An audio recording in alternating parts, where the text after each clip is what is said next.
Hi! నమస్తే అండి అందరికీ. అందరూ ఎలా ఉన్నారు? చూస్తున్నారు కదా! పనసకాయ నా ఫేవరెట్ అంటే ఫేవరెట్ అండి.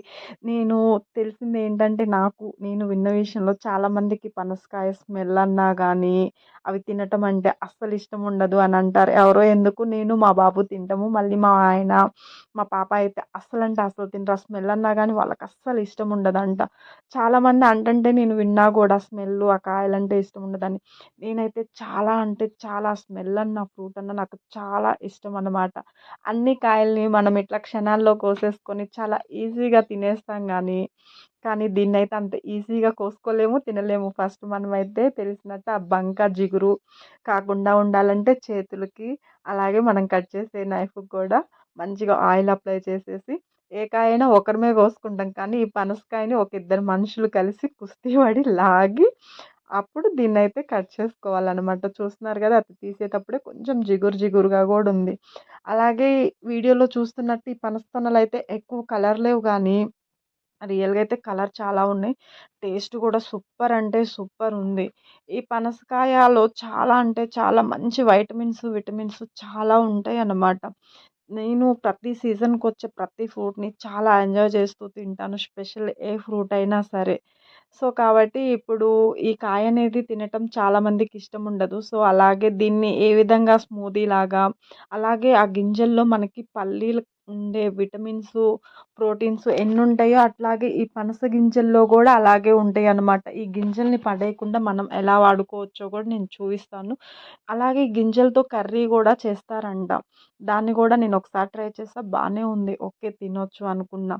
అలాగే ఈ పనసకాయ పండక ముందు ఎంత వగరుగా ఉంటదో, పండిన తర్వాత అంత స్వీట్ అంటే చాలా స్వీట్‌నెస్ వచ్చిద్ది.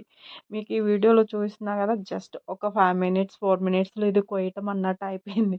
బట్ అయితే అస్సలు కాదండి. నాకైతే half an hour to 45 minutes పట్టింది. ఆ లోపల తొనలన్నీ దాని నుంచి విడదీసి నీట్‌గా సెట్ చేయటానికి.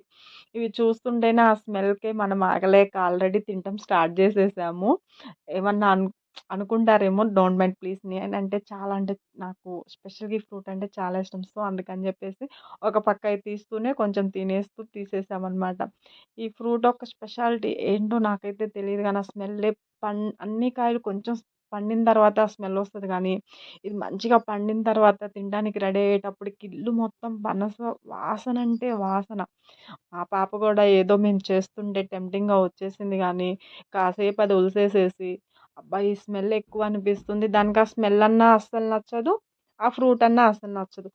కానీ ఆ పనస గింజలనేవి అది చాలా అంటే చాలా లైక్ చేస్తదనమాట. మంచిగా రోస్ట్ చేసి ఇచ్చినా, కర్రీలా చేసినా. కాకపోతే ఆ కాయయితే తినడానికి ఇష్టపడదు. దానికి గూడా ఇప్పుడు ఈరోజు ఇది పెట్టాలి అని జెప్పేసేసి అనుకుంటున్నా. చూడాలి. ఇప్పుడు ఇవన్నీ అయితే కష్టపడి ఒక 45 మినిట్స్ ఇద్దరం కూర్చొని ఒలిసేసిన తర్వాత చూస్తున్నారు గదా! ఆ గిన్నెడైతే అయినియి. ఆ గిన్నెతోటి రకరకాల దీనితోటి ఐస్ క్రీమ్ గూడా చేసుకోవచ్చు. ఒకవేళ నాకు టైం ఉంటే ఖచ్చితంగా నేనైతే పోస్ట్ చేస్తాను. ఇప్పటికైతే ఈ రోజుకి ఒక 45 మినిట్స్ మొత్తం కష్టపడిన తర్వాత దీంట్లో ఈ విధంగా పనస తొనలు వేరు చేసేసి, ఆ చెత్తంతా ఎత్తేసి దీనితోటి ఇప్పుడు మంచి స్మూదీ చేసుకుందాము. నేను వీడియోలో చూయించినట్టు కలర్ లేవనుకున్నారు గదా! ఇవిగో సూపర్ కలరున్నాయి. మంచి స్మూదీ చేసుకుందాం. చాలా అంటే చాలా ఈజీగా ఇవి తినని వాళ్ళకి గూడా ఈ విధంగా తినిపించొచ్చనమాట. స్మూదీ చేసి తాగిపిచ్చొచ్చు. ఇప్పుడు ఈ పనస తొనలు కొన్ని మన టేస్ట్‌కి తగ్గంత షుగర్ అంటే ఆల్రెడీ ఇవి బాగా స్వీట్ ఉన్నాయి కాబట్టి షుగర్ అడ్జస్ట్ చేసుకొని, యాడ్ చేసుకొని, అలాగే స్మూదీ అంటేనే పాలు గదా! పాలు గూడా యాడ్ చేసుకొని మిక్సీ పట్టుకున్నాక మంచి స్మూదీ అంటే స్మూదీ ఉంటది. నేను ఈ స్మూదీ చేసేటప్పుడు పనసతొనలు ఒలిచినప్పుడు నేను చాలా విత్తనాలలో మొలకలొచ్చున్నాయి చూసాననమాట. వేద్దాము ఒకసారి మనం గూడా మీకు గూడా చూపిద్దాము అని జెప్పి కాయ లోపలే ఇలా చూస్తున్నారు గదా! మొలకలు ఎలా వచ్చాయో, ఈ మొలకల్ని వేసి మంచిగా మొలకలైన తర్వాత మొక్కలొచ్చిన తర్వాత నేనైతే ఖచ్చితంగా చూయిస్తాను. ఇప్పుడైతే కొన్నేరి పక్కకు పెట్టేసి ఈ పనస గింజల్ని మంచిగా రోస్ట్ చేసుకుందాము. ఈ పనస గింజలు కొన్ని సిమ్‌లో పెట్టేసుకొని మంచిగా ఇట్లా నిదానంగా ఒక 10-15 మినిట్ రోస్ట్ చేసుకుంటే ఆ పైన పొట్టంతా వెళ్ళిపోతే, ఇవి తింటే మనకి పల్లీలు తింటే ఎంత ప్రోటీన్స్ ఒస్తాయో, ఈ పనస గింజలు ఇట్లా రోస్ట్ చేసుకొని తింటే గూడా అంతే ప్రోటీన్స్ ఒస్తాయంట. గింజలు మాత్రం తెచ్చుకున్నాక చాలామంది పడేయకుండా కర్రీగా గానీ, ఈ విధంగా గానీ వాడుకుంటే సూపర్ అంటే సూపర్ ఉంటదనమాట. కర్రీ గూడా మంచిగా ఇవి ఉడకబెట్టుకొని చేసుకుంటే చాలా టేస్టీగా ఉంటది. అస్సలు వేస్ట్ చేయొద్దు ఆ ప్రోటీన్స్. చూస్తున్నారు గదా! ఇప్పుడు ఇదంతా ఒలిసేసిన తర్వాత ఇట్లా కనిపిస్తుంది. ఈ వీడియో గానీ మీకు నచ్చినట్టయితే మర్చిపోకుండా నన్ను సపోర్ట్ చేయటం అస్సలు మర్చిపోవద్దు. ఓకేనా? Thank you for watching the video. By.